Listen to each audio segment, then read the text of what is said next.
Hello and welcome back to the Radio Gamescast. It's the Game Pass Games Club. We're talking about some Game Pass games. As always, I'm your host Ryan. I'm joined today by my lovely duo of co-hosts, Wyatt Hello. and Alex. It's gamer time!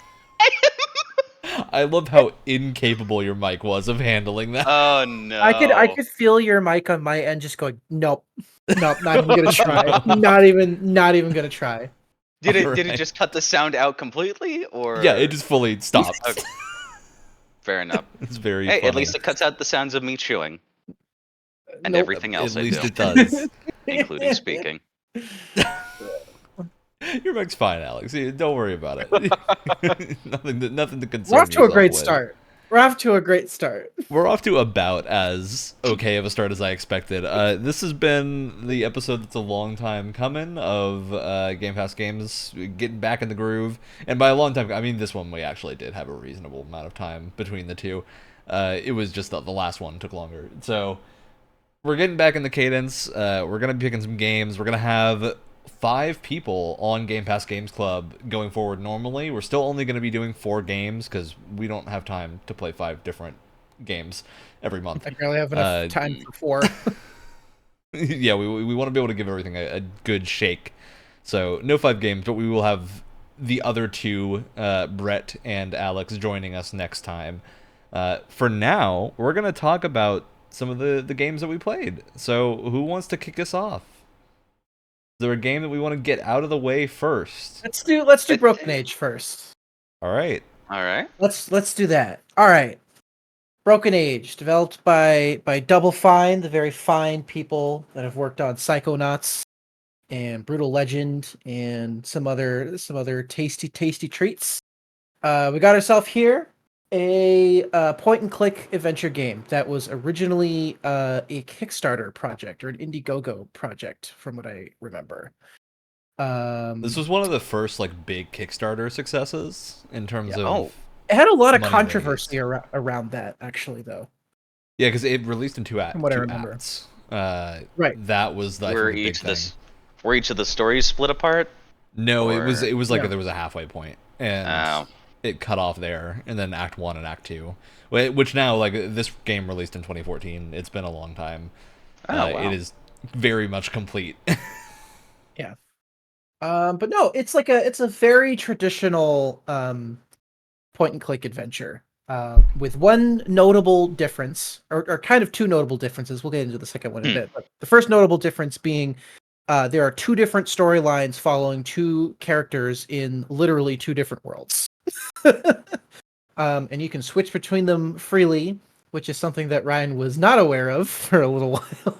And I think, as far as I've gotten, they just don't intersect at all until, I'm assuming, a twist at the end? I'm assuming they do. From I what I don't. the limited amount of knowledge I have of this game is they start intersecting more in Act 2, but I have no idea what point Act 2 actually starts at. Yeah, I don't think any of us got far enough to really see any of that play out at all. Yeah, which is a again, little we tend to play disappointing, these games for an hour to 2 hours for this show, unless we really, really like one of them. Yeah. Which has happened before. We're like, we'll all finish it, but yeah. In this case, I think Broken Age to me, I can feel the quality. That's the Double Fine quality is there, but I wasn't hooked immediately. It's a bit of a it's interesting. I think Shay's story, which is set in space, and he lives in this space station nursery, I want to call it, starts off intentionally slow, whereas I feel like Vella's story almost doesn't have enough of a build up, because it kind of starts you right away with it. Well, I think and are you the kind of person who talks to every person you see in a point and click? Well, I haven't played a lot of point and clicks. I did hear, just because it felt like there was a pretty digestible amount of people to talk to, and it wasn't overwhelming. I was gonna say, because it's with the very start of for her story, the first character you click on, it's that, and then you get into the house for this celebration, which is like, oh, something's not right here, and then you talk to them more and more, and it's like, okay, this is it's a fast build up, but I wouldn't say it's vertical. I'd say it's a quick slope.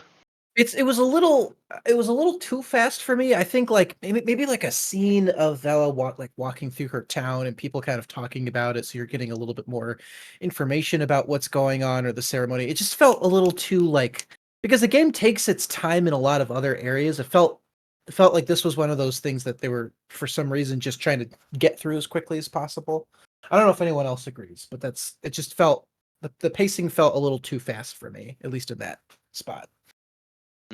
I've only played about 2 minutes of Villa's story, so again, didn't know that you could swap between the two until. How did you get in Vela's story? How far did I get? No, did Ryan, because you hadn't. Literally, I walked into a room and people said surprise. Okay, so I'm gonna briefly explain what happens. You're part of this town, and you've been selected as one of 4 women to basically be eaten by this sea creature.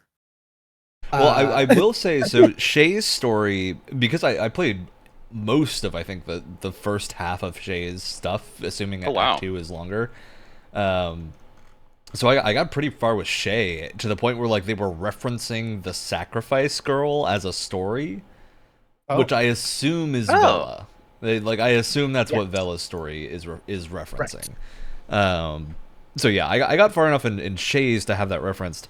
I think the reason that it didn't grab me probably was that I started with Shay, and his starting section is very interesting, but it doesn't progress for a long time. Like, you feel the monotony that Shay feels, but it's maybe a little bit too long. it's very accurate to that day-to-day like constant looping routine. A little too well. Yeah. I think it tended to work well, but I think if I started with Velas, I think I would be more invested, based on what I've heard.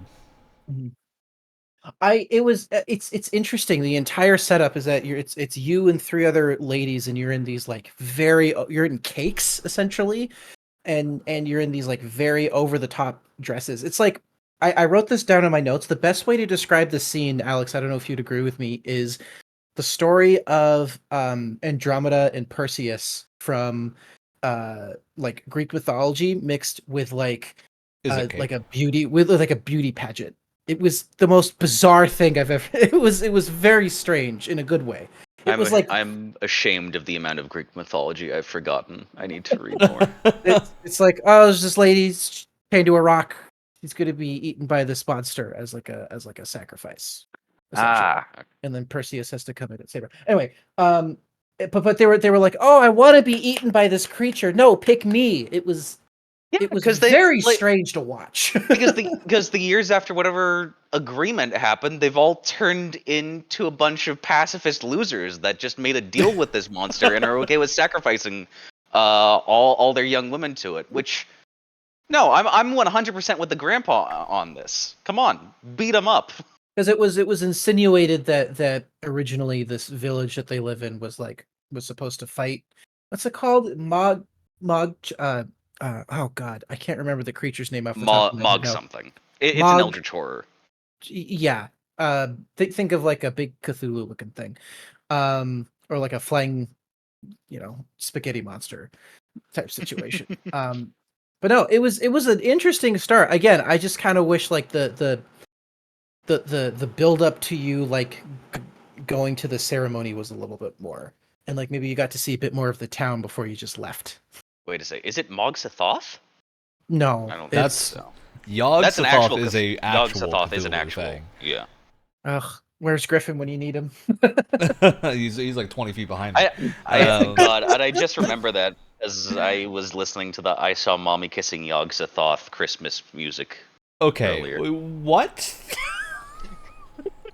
Alex, you can't just say these things and not explain yourself. I'm sorry, this is a little bit of a tangent. Someone made a I Saw Mommy Kissing Santa Claus parody song, but it was I Saw Mommy Kissing Yog-Sothoth. Excellent. By the way, the creature's name is Maud Chothra. For Maud anyone- Chothra. Mm. Mm. Anyways, Great tangent. Yeah. Yeah, I think gameplay wise, this is exactly what you would expect from a point and click. So far, I think the puzzles have been, at least in Shay's route, they're creative but not too obtuse. I think that's always like when people are complaining about older point and click design, a lot of that is just that a lot of those games were very obtuse in what you had to do. And The here it feels logic like generally the logic to follow is very approachable, but maybe weird. Like maybe it's weird, but it's weird in a way that makes sense. This is another, I guess, sort of problem that I had with it, with establishing the stakes of the story early on. Though for Shay's story, it's very understandable why, given the world building, but none of the puzzles felt like they had any danger to them at all. Like there was no risk of dying. I mean that was the point. In the other one, yeah. In the other one, if you stand around for too long and fall through the clouds in the Cloud City, you just get picked up by the oopsie daisy birds, I think they're called. Yeah, it reminded me of like when you fell off of an island in Skyward Sword, and then that one guy would come in and fly and pick you up. Yeah, there's that. Then there's in the beginning with the cake sections, like this music keeps on feeling like it's building up to a crescendo and things. Like you feel like you have a limited amount of time. You don't. I mean, I will say that illusion is held up pretty well though. I remember I was like trying to talk with all the different maidens that were being eaten, and it felt like there was a good like amount of pressure there, even if it was fake. Like I felt like it was still pretty good for the most part. It was still well executed. I think a lot of it with Shay is just that Shay has no other characters that you're interacting with outside of the mom and the dad. The mom and the dad, which are actively trying to keep information from him. Yeah, you do meet Marin, who is a wolf man. Oh, I didn't. Get that he's a man in a wolf costume. I'm not convinced. He's a wolf man.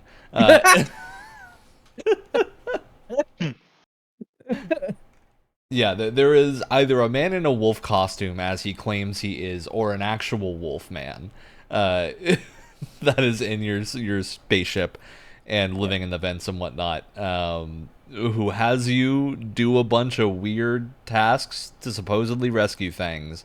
Don't know where that's going yet. Machine. You play a claw machine, yeah. And it's used to display that you can't save everyone. Here's the thing: is that this is both something that's kind of cool, because it sets up a lot of mystery, but also as it goes on, it gets kind of frustrating with Shay's section.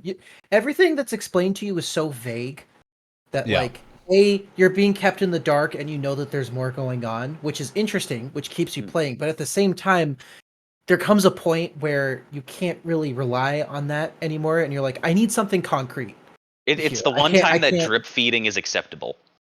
Yeah, well, and it first, and then as you go along with this Wolfman's, Merrick, by the way, I did say him wrong. Thank you. As you go along with this, you're like, okay, everyone's being really vague. There's a bit of a mystery going on. I get it.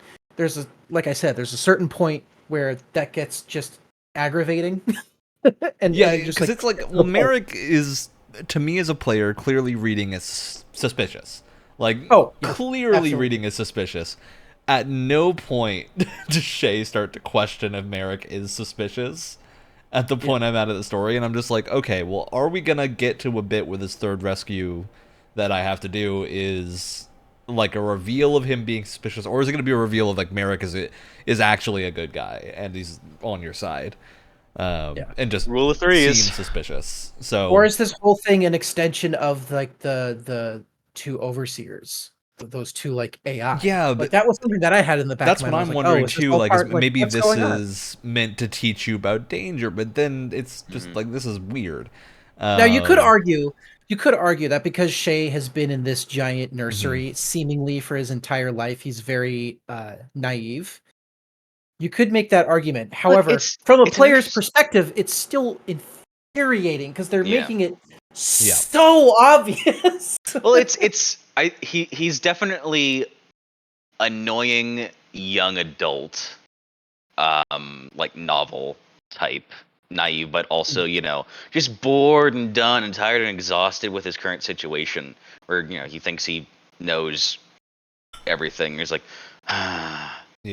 what difference does it make? I want to be a nihilist. You feel for him at first because they have you go through the same loop as every day that he does. And by the end you're like, oh my god, I hate this. Yeah, please. Which is, and it's like you saw, like, the really interesting part was like he does not smile at all in the parts of the thing. Like, he's just constantly depressed and down. The one time that he smiles briefly so far is like the first few seconds he goes out on the spacewalk, because he gets like a little bit of freedom, even if he's in the bubble. You try and jump in the air. That you like ended presumably about a minute before the mission where you have to like cut yourself off of a train, and basically free fall, presumably to your death.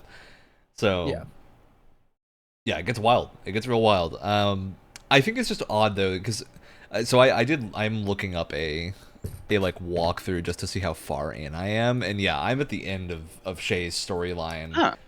Aside from one last like set of things, I'm just like, this is a like weird for part one or for part one. This is a weird act one, because I'm not grabbed like at all, and it's gonna end presumably when the reveal would happen, and then I'll have to go complete Vela's story to like see the next step. So that's just a weird structure to me.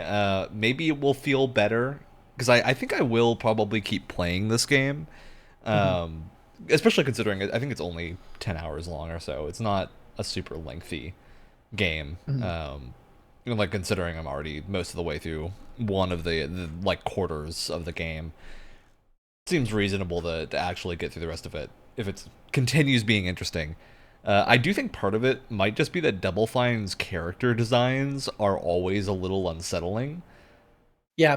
And maybe that's making me more suspicious of everything than I should be.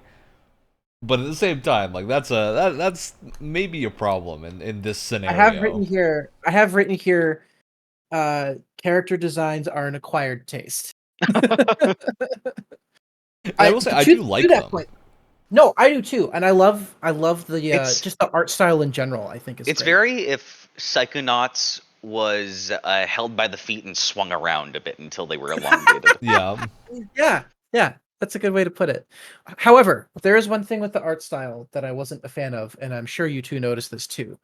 The background art was a much lower resolution than like the character models. I didn't notice. And I did notice that. Yeah, really bad sometimes, and very it depended on the scene. So like some scenes didn't have that issue, and some scenes you could really clearly tell that they were just kind of fuzzy. The way I'd sort of describe it, Wyatt, it looks like it's made in dreams. If that makes sense. Yes, I think it does. Yeah, and that's not a huge problem, but it is just, there's a noticeable like lack of polish, I would say, on the backgrounds. Yeah. I would say it's not a huge issue, because it's probably a case of like they needed to make this game and there's a lot of stuff they had to put in the game to make it, and point and clicks are expensive for how big the audience is. So they're not the most scalable thing in the world. Yeah. That's the problem. Yeah, I think that's a common issue with this genre of like backgrounds tend to take shortcuts because you've got to get to the actual gameplay at some point. Which is a little unfortunate, because for point and clicks, you're looking at the backgrounds a lot. You got to find a middle ground to make them. Yeah, it's all about those cards. Like I guess sort of in the thing of point and clicks, like I have wanted to just get stills of some of the Professor Layton backgrounds, because they're beautiful watercolors. But yeah, some of them do, except for like even from like level 5, it's a bigger studio. It suffers from the downscaling a bit. Mm-hmm. I mean, I think the thing that I would say is that I think the best like point and click style game that I've played, and it's not truly a point and click, but it's the same type of game is 13 Sentinels. 13 Sentinels is also like a common theme. I actually think it's more common than not for point and clicks to have multiple protagonists, just because they like to have different perspectives for you to play through. And that game also has the issue of, like, there are certain characters that if you pick them to start with, it's just going to be a little bit less interesting because they're characters that become more important later on. And I have a feeling that's what I got. Is like I picked Shay, and Shay was maybe not the best starting character choice. Mm-hmm. Just because there wasn't anything to immediately grab me. Like, I don't know, this Cthulhu thing sounds cool, so... Yeah, I started with Vela first, and I think that's like immediately more interesting to me, and so I think that definitely helped me stay engaged throughout the beginning. Yeah, and that's not to say that Shay's story isn't interesting. It doesn't go anywhere in this first bit, and it really feels like it should have gone somewhere so far. But all right, yeah. What are our final thoughts on this game? You guys think you're gonna keep playing it? Go back to it? I think point and clicks are just not my thing, and I picked this because I wanted to, I'm trying to expand my horizon where I was like, I want to give point and click another I just think they're not my thing, unfortunately. But I liked what I played. I don't think I'm gonna. Are you a fan of Telltale stuff, Wyatt? The Telltale type I of game? am. That's the weird thing. So I'm with you on that. I think those types of games, just because of the difference in presentation, does make a difference for it's more something narrative this focused. narrative heavy. It's more narrative focused for me, which I think is the big. Yeah, I will say the puzzles here are better. Oh, yeah. So I think if you're more a fan of puzzles, this will be more up your alley. Which brings us to Alex. Yeah, the puzzles are very reasonable. I do miss sort of the archaic point and click nonsense logic, like, putting a squid inside a porter potty to be able to get a VHS from someone. Shay does have a thing where you need to shrink his head to get inside something, and the way that you do that is very wacky. So that might be the one for I you. think I'll definitely play this a little bit more because I want to, especially see that train scene with Shay, because I get very excited when things come to trains. I don't know if I'm gonna finish it though, but I'll definitely play a little bit more at the very least. I will say, I think the one thing that I was kind of expecting, because I knew the whole like multiple narrative switching going into it, right? I think the one thing that would have kept me playing that I didn't really see was a lot of interplay between Shay's story and Vela's Play story. 13 Sentinels. and I wonder if that happens in later in the game, but I was not. You could just kind of switch between the two whenever you wanted, which was cool, but they didn't really like interplay with each other at all, and I think I would have liked to see more of that. It would be insane if they actually just kept it split screen the entire game. Oh God, that would be very funny. Hey, maybe a Broken Age 2 co-op, like a co-op point and click. You never know. Co-op I point will and click say sounds this game is incredibly funny. entertaining. I think that's something we got to give it credit for. Is it is at times it has the Double Fine sense of humor, which almost always lands in my experience. I felt so bad laughing at the mom who lost her knife when I came up to her in the Cloud City. Oh God, that entire sequence was great. You walk up to this. Why are the eggs made of gold? Oh, that's the heaviest thing we have in here, so it helps them not, take them away and lose them. Honestly, I kind of just wished my husband would just have an affair with me and get to the point already. I was so shocked. I was like, honestly, I wish he'd just kind of have an affair like a normal person does with their. Like I was sitting there. I was eating like a plate of food while I was playing this game, and I was sitting there, and I was like, "What?" It just came out of nowhere. It was great. But no, he had to join a cult. And I love the weirdness. I'm just humoring him. I love the weirdness, especially in Vela's story. You're about to be eaten by this giant meatball spaghetti creature, and then you attach a corset to a bird and fly off into the clouds where there's this whole cult society. It's bizarre, and it was cool. Once I stopped questioning how this world worked, I was like, all right, just turn the brain off. Doesn't matter. Just and then be in the moment. The one sane teenager of the family.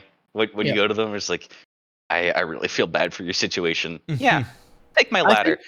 I think that was what was like dragging me through the most was like Double Fine's writing, which is always good, and just like the weirdness, the Double Fine weirdness, I guess, is also their thing. I was like, what's gonna happen next? What weird, wacky thing is going on? All right. Well, I think that's our impressions. Generally positive, but none of us are point and click fans to a huge degree, so we're maybe not the target audience for this one. Wyatt, what's your next game? You say me having played Mystery of the Druids and having played all the Professor Layton games. You know what? Maybe you are the target audience. maybe you are. I guess Professor Layton's half and half point and click. No, it's still point and click, just not like the. Yeah, I think you're logic more of a puzzle like instead of- Layton in a 999 kind of person. I need to play Discworld. Okay. So for my next game, this is something I've been meaning to do with you guys for a while, and I've held it off because a couple of us have played this game, but none of us have played it together.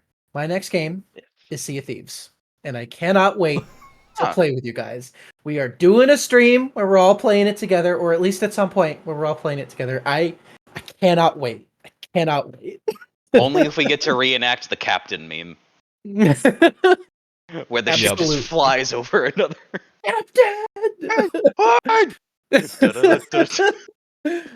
I'm excited. It's one I've been saving in my back pocket for a while. Yeah, and are we going to be starting to play this when? Wait, is the Monkey Island DLC out by the time we'll be playing this? I don't know when that comes out. To be honest with you, is it probably should. I mean, the Pirates of the Caribbean stuff is out, right? So we could do that. And some of that is really cool. Not all of it, but some of it's cool. All right. Neat. Anyway. Well, Wyatt, it's very funny that you did that because I was considering doing that. Oh. But now you've sealed your fate. Oh no, we're doing Ninja Gaiden 3, aren't we? Of course we are. I want to take back my decision. Yeah, baby! All right, well, let's go ahead and talk about my game next then. Look, I picked good old Minecraft Legends for this month. Good and all, huh? Yeah, this is a game that I think Wyatt and I were tentatively excited for. I just love that this is a game and then just end it there. Just leave it. Move on to the next game. And I played it. I felt very little while playing it.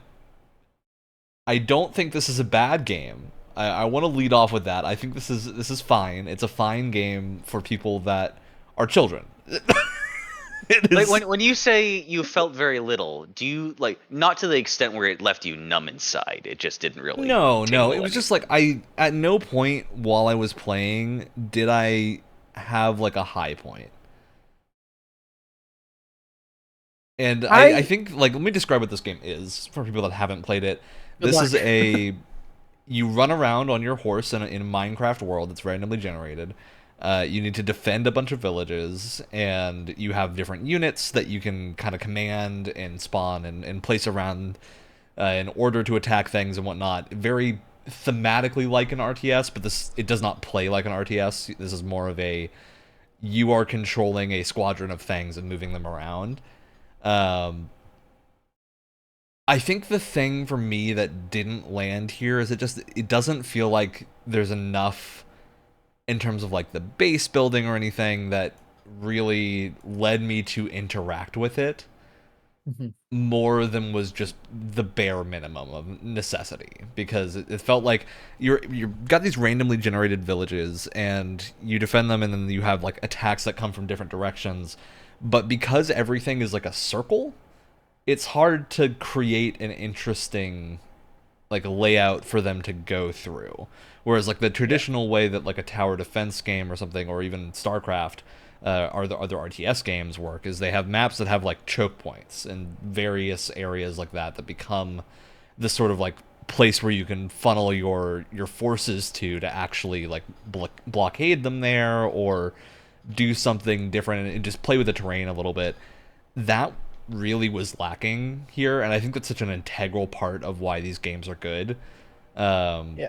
That it didn't come together for me. There wasn't a point where I was like, oh, I can build a couple bridges here that will, like, and they'll have to cross these bridges to get to the village, and then that way I can, like, fight them while they're on the bridges. And that would be super cool if that was here. It really wasn't. I think maybe in multiplayer, if we were doing PvP, this game would actually be a lot more fun.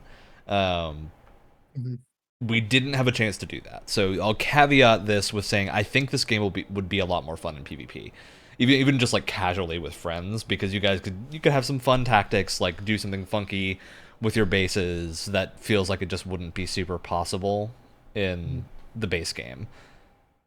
I do want to give Mojang developed it, didn't they, or did they? No, Or did they publish? this is actually, let me make sure that I'm saying the right studio here. I believe this is the studio behind Homeworld, Oh, which okay. is Interesting. yeah, Blackbird Interactive. So this is the studio that's behind Homeworld 3 and Homeworld Deserts of Karak, and surprisingly, one of our games this month is going to be Hardspace Shipbreaker. That's other Alex's pick, which he is not on this episode because he didn't play these games. We're adding him in now. Hardspace Shipbreaker is our other game, developed by the same people.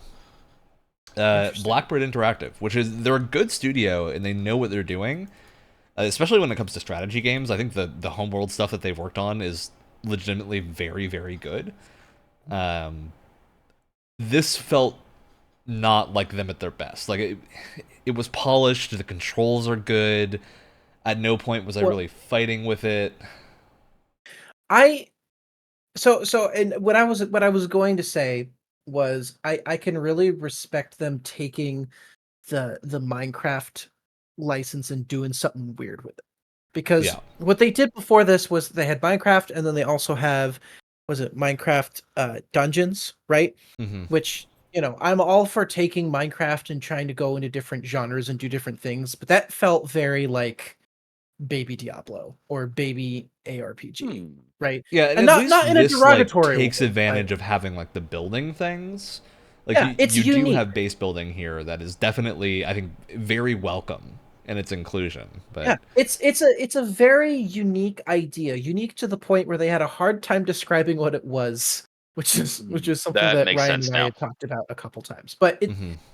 I can respect them trying to do something wacky, and but yeah, for me, I could like I like the idea on paper a lot, and there were moments, especially during that like tutorial section where you're fighting that last giant like uh what are they called? Pigmen. What are they called? The little creatures that you fight. What are Pigman, they called? Pigman? Pigmen. Thank you. Pikmin. That last. Oh God! Don't. Oh God! I'm gonna get all confused. But that last like giant structure that you fight, where you have to take out the Nether portal in the middle and stuff. I was like, okay, it's it's kind of coming together for me a little bit. I can kind of like there are some fun moments where you're like, hey, I want these guys to like destroy this building. I want these guys just to focus on, like infantry troops and stuff. And then where it all fell apart to me is when you had to get more units. You had to go on your little horsey, you had to teleport or go all the way back to the place where you had to create units, and then you had to bring them all the way back again. And so it becomes this thing of like, it takes the things in traditional RTS that take 2 seconds, which is going from whatever Yeah. battle you're in back to your base, calling a bunch of guys, and then back to the fight again. That takes so much longer because you can't just like teleport around at will, or you can't get to places very quickly. And so it feels like an RTS game with very limited like character action stuff, and then it just Mm-hmm. kind of slows everything down to a crawl to the point where it's not fun anymore and the pace isn't being kept properly. Yeah, I definitely agree with that. I think this game is like oddly frictionless. Like there's at no point do you run into a thing that challenges you in any meaningful way. And I feel like that's a tough line to walk because this is a game that is going to appeal to a lot of children, a lot of people that are really into Minecraft, which is a younger audience. And I think what might have happened here is that there's just not enough credit being given to those people. Of like, children are smart as hell. They're very good at finding solutions to problems. And I think this game just doesn't present any interesting problems. Like, it just lacks that edge of, like, here's a unique scenario that you have to encounter. I do think this game probably hits for people that are really into Minecraft. Like, I don't think that those people will be disappointed in this. Because when I imagine, Wyatt, Alex, join me in the headspace here, okay? Imagine Minecraft Legends, all right? We're taking the Minecraft out of it, and we're replacing it with no Just random Legends. generation. No random generated, just the Legends, okay? It's going to be not randomly generated. We're having a map that is designed and put there, and then we throw Lord of the Rings in front of the Legends. Lord of the Rings Legends, okay? It's set in Middle-earth. You have a Middle-earth map, and you're Gondor, all right? And you're running around defending from the forces of Mordor. And without changing any mechanics, I think that's immediately a lot more appealing to us. Yeah, I think it's just a case of, like, the reason I would get rid of the procedural generation here is because it's cool that the map is procedurally generated. It's I think it Minecraft-y, means I guess. it's Minecraft-y, it's on theme. It is way less interesting than this having, like, natural choke points and whatnot that are created to encourage interesting scenarios. And, like, maybe have the random generation as a thing afterwards that you can do, like, randomly generate where things go, you know, but there's a real loss here of what feels like designed content that actually engages you on a deeper level. And See, you say the random generation is the problem. The thing is, when we played Age of Empires 4, those maps were randomly generated and still had choke points. Yeah, that's a fair point. So I don't even think it's the fact that it's random generation. I think it's how they're designing that randomly generated world, and not the fact that it just doesn't account for choke points, because you can totally do that. Absolutely. Yeah. It feels weird. There's a lot of fixes potentially to this. Like, maybe you have enemies all spawn in one big blob at the end, and they, like, march towards you like they're an actual army moving in from a different town or something, instead of being like, they're gonna spawn in a bunch of places around this village. You know, there's a lot of ways around it, but Also, I think the end of the game didn't do any of them. I also have a question. I'm not super familiar with Minecraft lore, but what were those creatures? What was foresight and action and I knowledge? think those Who were are created those? for this game. They're like, What was that? I think that's like the Triforce, basically. Like, it's the Minecraft equivalent of the Triforce. They never. I see, because they never explained what they were, even if it was just a single sentence like, "Yeah, we're gods" or something. That's something. They didn't explain any of it, so I feel like assumed they did say they were the gods. I think that that did happen. Did they? I don't even Maybe I'm remember. gaslighting myself into but, believing like, that was I information just we were given. because they come out of nowhere, and there's like no explanation for them. I just assumed this was a Minecraft thing that everyone knew and understood. Mm-hmm. I don't know. Yeah. I don't know, but it was very strange. I will say, I actually this is gonna be a hot take. So prepare yourselves. Make sure you're sitting in a seat so you're not knocked over. Art style wise, I kind of prefer this over vanilla Minecraft. Yeah, I think this is a pretty good looking game. I'm just saying. I don't know if that was gonna ruffle any feathers. But I was like, wow, I Not actually really like the way this game looks. I kind of like the Minecraft art style mixed with a bit of like cell shading. I just thought that looked really good. All right. Any final thoughts on this, Alex? This sounds like it also wasn't your game. Yeah, they said it was an RTS. As we found out with Age of Empires, I am not an RTS person, Mhm. that I still struggle to call this one it, but whatever it was, it's not really my thing either. Which I did. that I think exemplifies the problem of like this game is simpler than an RTS, but isn't landing for the person that doesn't like RTSs Yeah. due to how complex they are. Maybe there's just a more fundamental issue here. Well, I like the idea of mixing like third person melee combat with RTS elements, but it just felt so clunky. Oh yeah, and then you can summon all these different units. You can't do any formation things with them. You kind of no, not really. No, I'm gonna say no. Look, okay, so I played another game that's actually bizarrely somewhat similar to this game called Bladestorm Nightmare. So Bladestorm Nightmare is a Koei Tecmo, same developers as Dynasty Warriors. This is an old game that they released back in the like PS3, Xbox 360 era. That is a 100 Years of War, France versus England. You're a mercenary and you're controlling groups of mercenaries as you're like running through the world.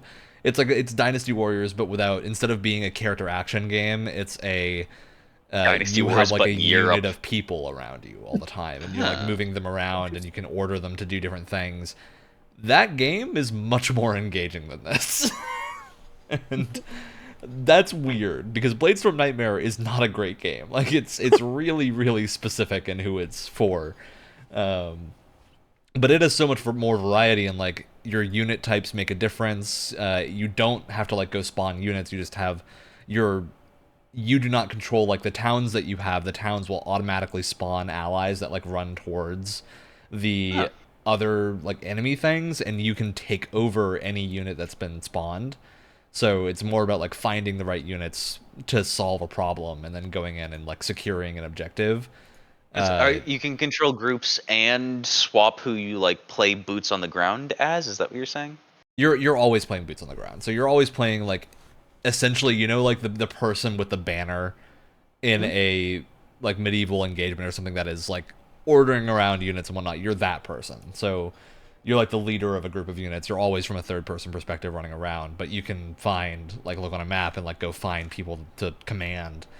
And it feels, I would say, much better than this. And that game is many, many years old at this point. So yeah, I think Minecraft Legends is not a hit with what it was attempting to do. It just didn't land for me.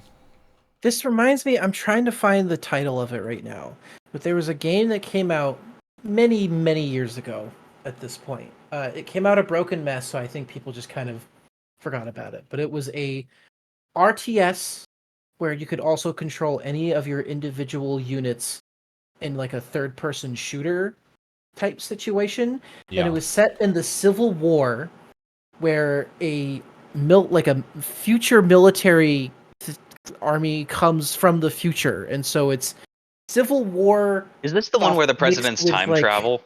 I don't know. It sounds like a wacky, insane thing, and I can't find the name of it off the top of my head because I'm pretty sure it died very quickly. But it's a whole thing, and it kind of reminds me of that. And I feel like that kind of would have been the better, because it's almost like they took the cursor of an RTS game and made that the playable character instead of one of like the characters that you control around and then can also control, if that makes sense. And I feel like that was a mistake. Wild. I don't know. There is apparently a game called Call to Arms that is that. So it is. It's but it's modern military. It's not the same game, I don't think. This looks bizarre. Is that what I'm thinking? You know what? I don't know. Maybe this is the game. This looks very fun, legitimately. Like full disclosure, I'm remembering this from an old like top 10 worst games of whatever year video when I was a teenager. I do remember Natural Selection 2 had the same type of thing. Oh yeah. Yeah. Like I think these games can be excellent. It's just a case of like you really need to manage to have a way where you are not the one ordering things around very often. and can get boots on the ground time And and then have I it be think effective.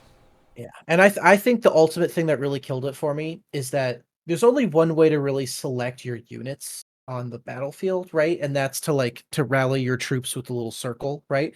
You can only select so many troops with that one rally, which means if you're trying to send a bunch of units in one direction, you have to, and you have like a big group. You have to rally a bunch of guys, bring them over to where you want them, tell them to fight something, run all the way back and get a second group of people, run all the way back to where you were going. And it's just part of RTS is like efficiency and like getting all of your units to be doing something. And this game makes that impossible. And it was really frustrating. All right. There were moments, like I said, where it was kind of working for me, and then for like a brief moment, it was gone. And you said your next game is. Oh no, we're doing final thoughts. I think, or did we spent? We I did. feel like we've spent That was a long final. that was a our- while on this. We had a lot to Okay. say about this game, just because I think like analyzing why it's not great is kind of hard because at face value everything works. But yeah, it did not land for me. All right. So my next game is going to be Ninja Gaiden 3. Ninja Gaiden Sigma 3. It's been a long time coming. We have to Cheers. suffer together and get to see some Sigma true balls. B-movie level plot. I can't believe you've done this. I can't wait to stare into Ryu Hayabusa's lime green eyes again. I still can't get over the fact that Great. apparently we've already played the ones that were supposed to be good. I just Oh, Wyatt. I love to watch you suffer so much. I know you do. It's this sick obsession that you have. Right? Alex. Okay. Speaking of watching me suffer. My brain is malfunctioning. The game that I picked for this games club was one that we got to do a stream of because it was exclusively multiplayer type stuff. It was Guilty Gear Strive because I'm on a sadistic fighting game kick, and we got to do like a little bit of a Strive school with Ryan, where And he you had to drag me into mercilessly it. where he You had to drag me mercilessly into beat your the shit out obsession. of us. And I'm still. It's a toss up between whether or not I want to have you guys do another fighting game. I think I might be giving you a break for a month though, but we'll see. Yeah. Okay, Take an with off you. month from the fighting games. Yeah. Yeah. Guilty Gear Strive. I tried to watch the movie to get a better understanding on how to actually There's a introduce this movie? game besides fighting game. Yeah, so Um, the story mode of Guilty Gear Strive is just a movie. It is a 4.5 hour long movie, I think. It's longer than that now. I think it got a story DLC. Which Oh, is of course Christ. bizarre when the story DLC is literally just more movie type thing to play. Yeah, I mean it's fun. It's a fun watch. Yeah, I have already forgotten what you told us the gears were at first, or It why they doesn't are matter. guilty. It's a nonsense term. Yeah, it's a fighting game. There's a lot of fun terminology things. That's where we got the oh god, not neutral cancel. What was some of the terminology you taught us? Roman canceling. Guard cancel. Roman cancel. Yep, Roman canceling. You had red and blue Roman canceling. You had purple Roman canceling, I believe, too.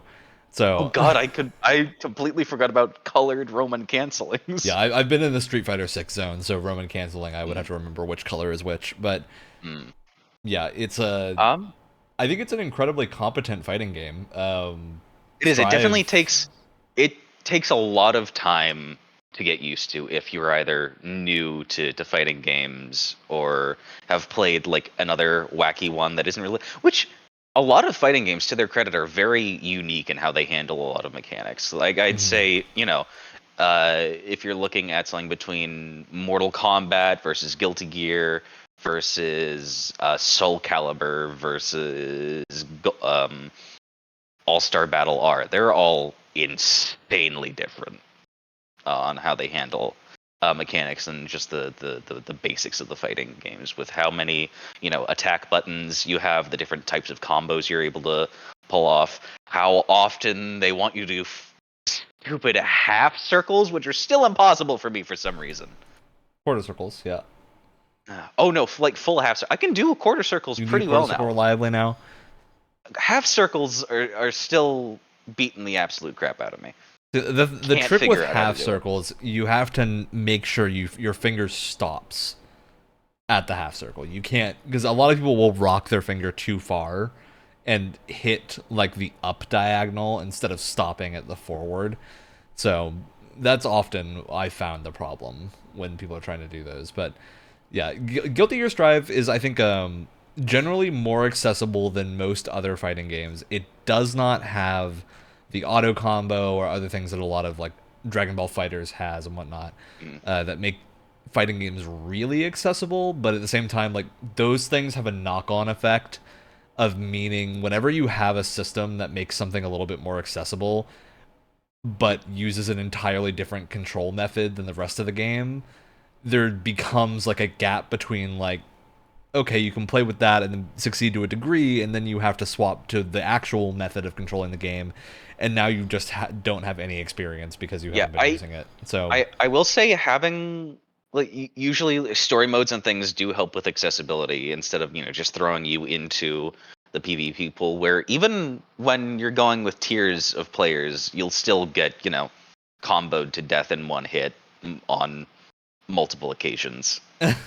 um it's but I do like the layers of complexity that when you are in a group of friends who are also learning the game, you're able to sort of ease into with like how there were and the different types of characters too are interesting with trap characters, assault characters, defense characters, and there's like different stance characters that Wyatt was also having a really good time with, just absolutely dominating for a good bit in our little Yeah, knockout I used rounds. I used all of my technical skill and mastery of the fighting game genre that I have developed over many years of rigorous training and playing many local tournaments and everything, and I just concentrated all of that effort into that stream with you guys. can you tell me And I'm which sorry that I character you were embarrassed all of playing, you. Wyatt, that had stances?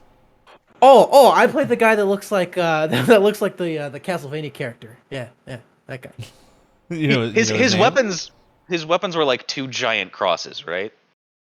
That would be What? Leo Whitefang. Just so you got to remember that if anyone asks you, Wyatt, and doubts your fighting game cred, you have to say you're a Leo Whitefang main. All right, and that's how they know you're serious. Okay, that's how they know you know your stuff and you take it seriously. All right, very simple. Right, Um, of course.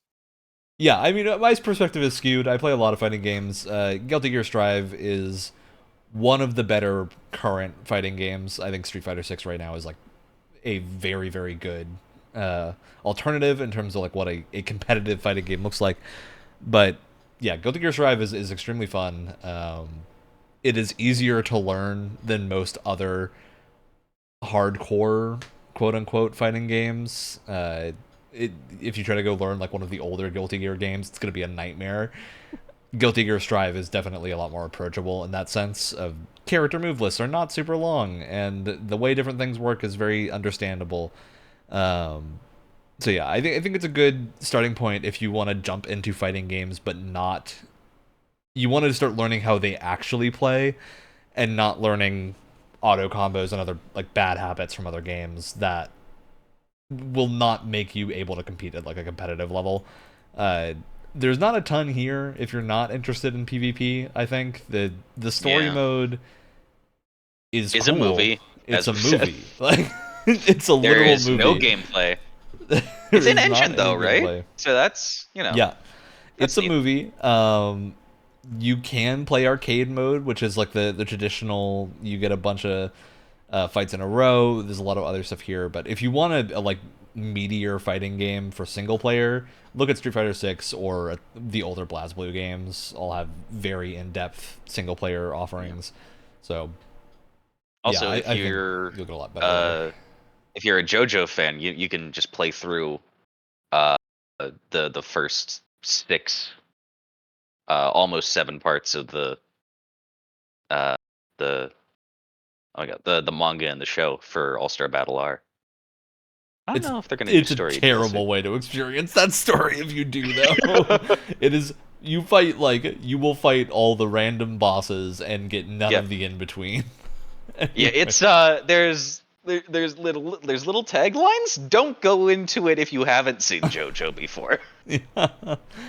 Yeah. So Guilty Gear Strive's great. It's just if you want to see our reactions to it, I think fighting games are a game that you get a lot more out of seeing what we actually thought at the moment than what we're saying now.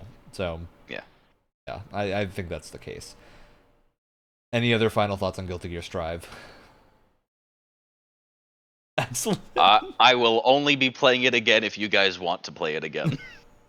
Nice. That is the way of fighting games. And if you guys want to play Guilty Gear again, I will happily watch you play it. You will happily not show up. Yes. All right. I just don't like fighting. That's just well. Just in case whoever's watching isn't aware. Yeah. Look, we fighting game people understand that most people are not fighting game people. It's why I let you guys just discuss it, because I feel like I wasn't really going to add much to the conversation, other than it looks cool. Did you at least have fun mashing buttons? Yeah. Oh my god, we didn't talk about the art style at all.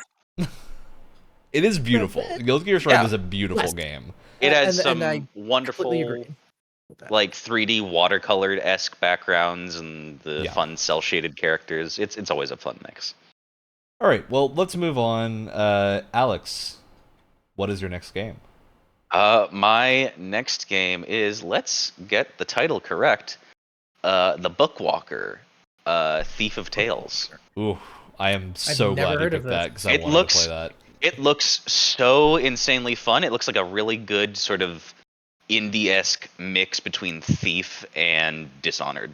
Yeah, this was at, I think, the Future Game Show for Summer Game Fest, and it looked really good. All right, well, let's move on and talk about Loop Hero. Brett is not here to give the Loop Hero spiel, so we can all kind of collectively give the Loop Hero spiel. Loop Hero is a roguelike where you play as a hero that is looping around a pathway, and you place things on the pathway for your hero to pass by or fight. And so your hero will like level up and get stronger to be able to fight more things. Makes sense? Is that yeah. Yeah, that's a pretty good thing. You can also I think you don't place enemies, you place things on the path that modify the terrain. That which will then spawn enemies based off of that. I have a note here that says it's a reverse engineered tower defense game. Yeah, that's a reasonable thing. I think the goal here is that it isn't that you want your hero to die; it's that you want your hero to ride the line to right before they actually will die, which is why as much as possible. Yeah. So what I am curious about how much of this game did you guys play? I did of Loop Hero. I just unlocked the Necromancer, is where I think I fell off because then I had to move. I was playing this for a pretty long time. Yeah, I think I got somewhere between hour and 45 and 2 hours in. Okay. So I've got 15 hours in this game. Yeah. Notably, I actually bought this game when it came out a long time ago and played it then a ton. I think this game has one of the best core loops of anything like this. It is called Loop crazy. Hero. Yeah, but it's also a case of this isn't a game that's going to take a super long to get what you want out of it. I think 15 hours is pretty representative of how long your average player is going to play this game. You can play it for longer. There is more stuff to unlock. There's a whole town building thing where you can build out between runs different things that will allow you new options during a run, very akin to a deck building game. I think that's a really, really strong meta progression. That's always a thing for roguelikes for me that I need a roguelike to have good meta progression, which is just like progression outside of a run. Um, and games like Hades and everything always tend to have that. So yeah, I think this has got a really good amount of progression to keep people playing, even if they're not super into this genre. It's gorgeous. This is got a Yep. great art style that I think Did is just you, Oh, very yeah. specific. speaking of the art style, did you guys leave the CRT filter on or did you turn that off? I played it both I ways. I don't remember touching that, but it also has been a while. Because the CRT filter is cool, but I gotta be honest, I turned that off pretty Yeah, I quickly. think in a lot of games that offer that, I do tend to keep the CRT filter on. And Loop Hero, I don't think I did because I think it actually really hurt the readability of the game. Yeah, Of like it was absolutely. hard to actually read things, and because this is a Oh, game where there's a lot of like numbers and information you need to keep track of. Yeah. that makes sense why it's so good. This is published by Devolver Digital. Yeah, Yep. Devolver Digital published game. Uh, I don't know. This is a kind of game that just like it has a perfect loop, and it's very, I would say, very akin to like Vampire Survivors and how simple it is, but at the same time Yeah, how addictive. satisfying And and addictive. and despite how simple it is, it has this one thing that I've talked about several times before that I love, which is that concept of like I'm going to take a little bit from this genre, I'm going to take a little bit from this genre, I'm going to take a little bit from over here, and Mhm. then just make a really interesting new thing out of I five I different felt genres. like there was some Diablo-esque build crafting elements to this as well that Yeah, I was having a lot of fun with. absolutely. Uh, very much a great roguelike for like you wouldn't think this has synergies. It does. It very much leans into the roguelike idea of like getting stronger during a run and better. So yeah, I think there's a lot of really cool things that are in this Let's game. see, where's that tab that shows you how long you've played a game in Game It's Pass? in the achievements tab in The Game Pass. And achievements. you know what? I'm gonna say this, and I like in no way mean this as like any form of disrespect because I do really like this game. This would make such a good mobile game. I think Like it is you on could make mobile. I think they did do a mobile port of this game. like I could be I was wrong. playing this Maybe it's just on I was playing iPad, this on but PC and I was like, God, this would make because of its simplicity and how straightforward it is. It would make that it would have such a good mobile port. You know what I mean? And like if someone told me that this game was originated from like the App Store or the Google Play Store or whatever, and then made a really yeah. good port on PC, I wouldn't be that surprised. Maybe And it again, doesn't. I don't mean that. And again, I don't mean that as a in like a derogatory way at all. It's just sometimes you get a game that works good on any platform that you put it on, you know? Yeah, because I think the thing that like is often misunderstood about mobile games is when people use being a mobile game as an insult, that tends to refer to like monetization or how a game looks or something, of just not having the amount of effort put in that traditional console games and whatnot get put into them. Mhm. Loop Hero absolutely is like it looks phenomenal. And yeah, it's not on mobile, I guess. I thought it was. No, What it's a not on the I App shame. have Store. no idea why I can't understand Game Pass's UI. It's just but no, it's like a good mobile game. It has that perfect like here's a really straightforward, simple mechanic, but we're gonna add one tiny twist in there to keep things interesting, and then have it just loop Yeah. forever, essentially. There's that, and also like the length of a run is a really good, Well, length you can of like also a play determine the session length for. of your run too. Yeah. You can choose to stop whatever, you know, Yeah. makes it really scalable to like, hey, like again, if it was a mobile game, hey, I got 5 minutes until my bus arrives. Let's pull out Loop Hero on my phone and you know do a little 5 minute run. Works perfectly Hmm. for that. Mm-hmm. All right. Well, I think Loop Hero is honestly. I don't think any of us are gonna have bad things to say about this game. No, not Bizarrely. really. I think yeah. There's a couple different classes you can play that all behave a little bit differently. There's a Yeah, lot what's to the unlock most? here. Yeah, because I'm having trouble finding like exactly I like getting a good scale of how much time in the game means along those. What was the most recent thing you unlocked, Ryan, with your playthrough? If Uh, you. it's a good question. I want to say it was one of the more like heftily involved town building projects that enabled some funky thing. But yeah, that was a while ago, so I don't actually remember.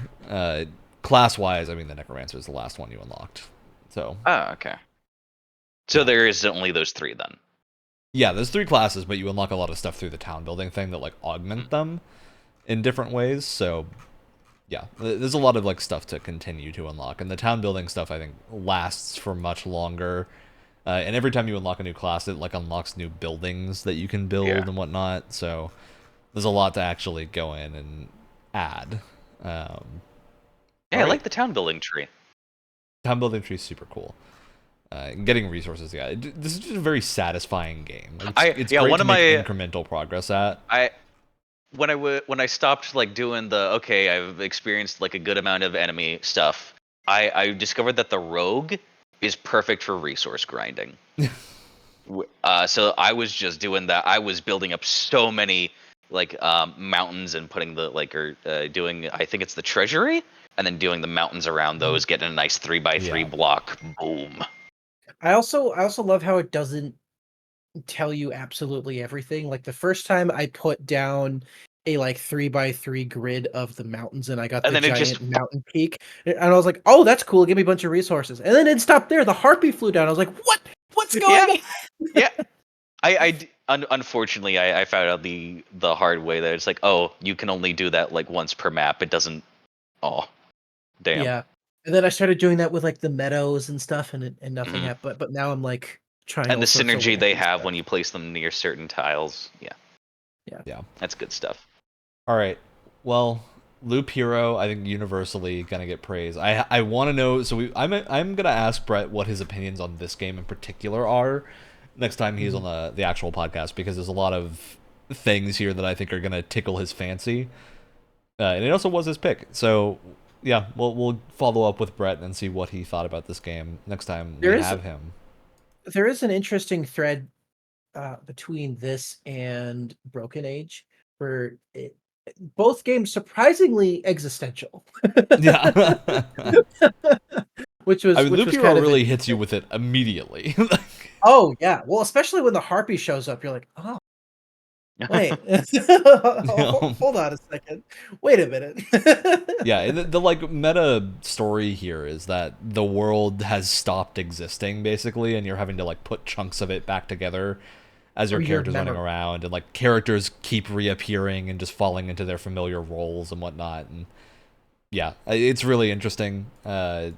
Also, like people like are having trouble forming new memories and keep forgetting old ones. And it's like if you Yeah, it's take like your the eyes town off a building section of thing is forest, your it's way of fighting gone. that. Yeah, it's really cool. I Yeah. will say it was a concept that I didn't quite like get at first. I was like, what? Wait, what's going on? And maybe that's just because I'm an idiot, but like it took me a minute to kind of grasp like what was going on. That's Because fair. it's very like I can't think of the word I'm looking for, but it's not a lot of like concepts that you can grasp like right away. It requires a lot of like, oh God, I'm having a hard time even trying to describe it. Yeah, that's But fair. it took me a second to kind of figure out. I was like, okay, this is the setup. It kind of took me a while to get to that point. Hmm. Okay, well, let's talk about the pick that Alex has chosen here. So we're gonna play Hard Space Shipbreaker. That's our last throw in for our roundabout list of games. And then yeah, we'll come back in about a month's time and talk about the rest of these games. Do our whole shindig once again. Got the ready for suffering, ready for some Ninja Gaiden 3 to really just This is the only response you get.